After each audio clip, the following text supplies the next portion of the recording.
देखिए, मैंने अभी माननीय सर्वोच्च न्यायालय का पूरा आदेश नहीं पढ़ा, मैं उसको स्टडी करूंगा।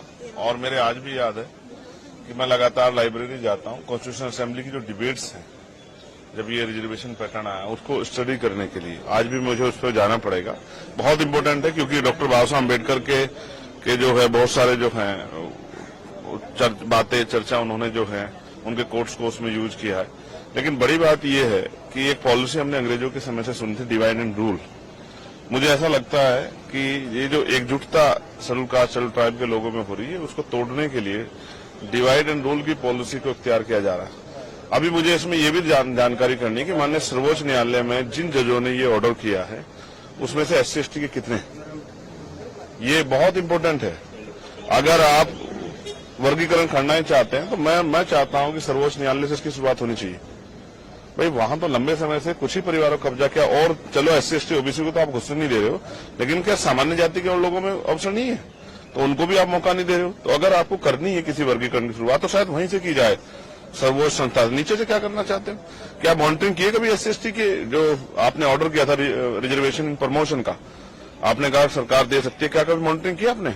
SC/ST का बैकलॉग भरा गया, कभी आपने मॉनिटरिंग की? SC/ST पे जो कास्ट एट्रोसिटी हो रही है, किन जातियों पे हो रही है, आपने कभी मॉनिटरिंग की? क्या आपको जानकारी है कि क्या आंकड़े हैं SC/ST को जो रिजर्वेशन मिल रहा है नहीं मिल रहा है? उनकी आर्थिक स्थिति के क्या आंकड़े आपके पास? बंद कमरे में बैठ के कुछ भी फैसला ले लिया जाएगा। और मुझे फिर कॉन्स्टिट्यूशन के साथ खड़ा होना पड़ेगा। आर्टिकल 341 क्या कहता है? क्या ये आर्टिकल 341 का वायलेशन नहीं है? आपने इकोनॉमिक वीकर सेक्शन के आधार पर EWS के फैसले को जो है मान्यता दी थी, क्या वो एंटी कॉन्स्टिट्यूशनल नहीं था?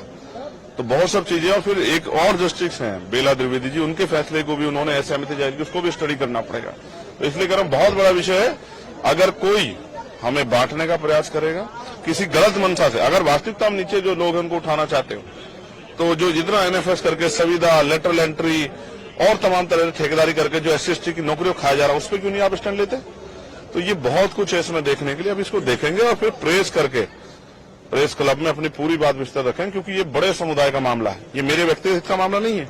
ये एक बड़े समाज का, जो आजादी के 75 साल बाद भी, जिसको हम अमृतकाल कह रहे हैं, सरकार अमृतकाल कह रही है, और जिसको कह रहे हैं विकसित भारत, उसकी 5वें देश की, दुनिया की 5वें अर्थव्यवस्था की जहां बात हो रही है, वहां SC/ST कहां खड़ा है? क्या कास्ट एट्रोसिटी खत्म होगी? क्या जाति के आधार पर क्या स्टेटस बदल जाता है? एक IPS एक IAS बन के, जज बन के क्या शेड्यूल कास्ट शेड्यूल ट्राइब का स्टेटस बदल जाता है?